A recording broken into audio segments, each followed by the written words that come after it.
de réaliser le patron d'un boxer pour homme. Alors si cette vidéo vous intéresse, je vous invite à regarder la suite. Pour réaliser le patron d'un boxer, vous aurez besoin tout d'abord d'un tissu assez mou, de papier de soie pour dessiner votre patron, d'un boxer qui va à la personne qui va porter le futur boxer, d'une épingle, de crayons de différentes couleurs et éventuellement d'autres épingles, ainsi qu'un crayon à encre effaçable. L'idée est de décomposer ce vêtement qui représente de la 3D en différentes pièces 2D. Et donc pour cela on a besoin d'observer les coutures. On peut voir par exemple qu'ici il y a une pièce et qu'elle existe en symétrie de ce côté-là aussi. Au toucher on peut voir que ces deux pièces sont plus épaisses que les autres pièces et effectivement ces pièces sont doublées. Donc on a un côté et un autre côté. On peut voir aussi sur ce boxer qu'il y a une pièce en dessous et qu'ensuite il ne s'agit plus que d'une pièce qui fait tout le tour et qui arrive jusqu'au devant. Pour résumer, on aura une grande pièce qui fait tout le tour et qui revient, deux pièces comme celle-ci, deux pièces comme celle-là car elles sont doublées et enfin un rectangle en dessous. Maintenant on va voir comment on peut reporter le patron sur un bout de papier. On va commencer par la grande pièce et pour le patron il est inutile de la reporter entièrement. L'objectif va donc être de reporter la moitié de cette pièce et ensuite il nous suffira lorsque nous découperons le tissu, de plier le tissu en deux, de poser notre pièce de patron et on aura alors notre pièce en entier. Ce que je vais commencer à faire pour être sûr de reporter une moitié de la grande pièce, je vais placer des épingles qui vont me servir de guide.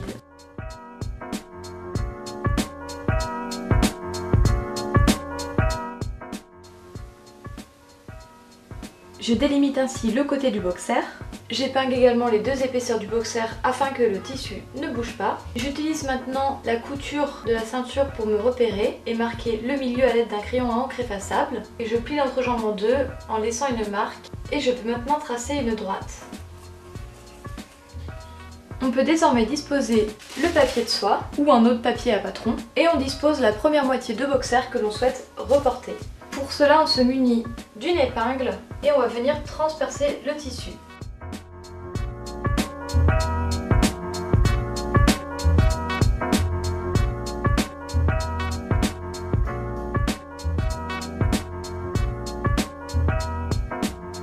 Et maintenant je vais relier les points.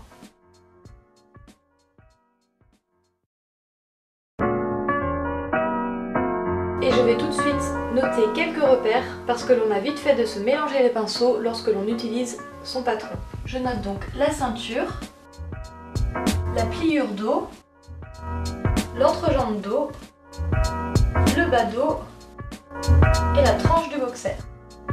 Pour être sûr de bien me souvenir qu'il s'agit de la pliure, même si je l'ai écrit, je vais tracer un double trait. Et à présent, je reporte l'autre partie du boxer.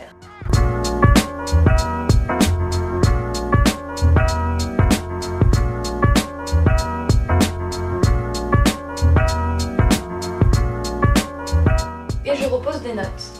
Ceinture, jonction coque, entrejambe avant et bas avant.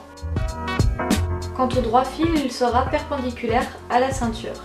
Le droit fil correspond au sens du tissu, donc la partie élastique se trouvera dans ce sens-là. Et c'est maintenant très simple de reporter les autres pièces du patron. On place la pièce du dessous bien à plat et on la reporte en piquant avec une épingle.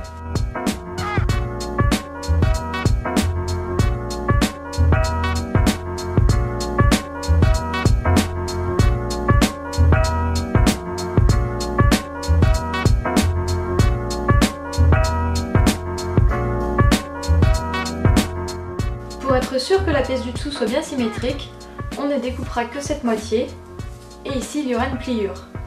On aura donc l'entrejambe dos,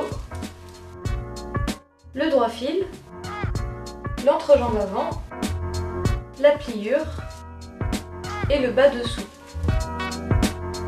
D'après mon code couleur, l'entrejambe dos aura une couture commune avec l'entrejambe dos de cette pièce et normalement si vous calculez, cette mesure-ci est la même que cette mesure-là. Quant à cette mesure-ci, elle se trouvera à ce niveau-là et ici ce sera complété par la coque. Il ne nous reste maintenant plus qu'à reporter la coque. Pour cela, je vais venir épingler les deux épaisseurs pour éviter que le tissu ne bouge.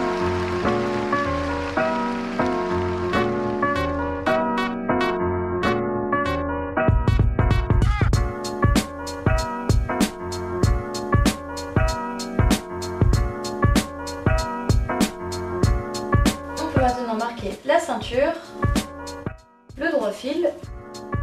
l'entrejambe avant, la jonction coque et la coque. Cette partie-là violette sera cousue avec celle-ci. L'entrejambe avant du coup se retrouvera à côté de l'autre morceau d'entrejambe avant et les deux longueurs de ça devront être égales à la longueur de ce morceau-là. N'hésitez pas à vérifier que vos pièces correspondent bien en termes de centimètres. Et la dernière chose qu'il nous reste à faire est de choisir des marges de couture. Je décide de mettre des marges de couture d'1 centimètre partout, sauf ici où j'en mets 3. Et vos pièces de patron sont finies. En fonction du boxer que vous choisissez, vous pourrez avoir différentes pièces de patron. Par exemple, sur un autre boxer, je n'ai que 2 pièces de patron, mais ici il n'existe pas de pliure, ce qui fait que j'aurai 2 pièces de ce morceau-là et 4 pièces de ce morceau-là. Sur notre patron actuel, j'ai une pièce de celle-là avec pliure, une pièce de celle-ci avec pliure également, et 4 pièces de celle-ci. Et cette vidéo est terminée, j'espère que vous aurez réussi à reporter votre boxer en patron. Évidemment, la semaine prochaine, je vous expliquerai comment réaliser un boxer à partir du patron que nous avons tracé aujourd'hui. En attendant, je vous dis à très vite!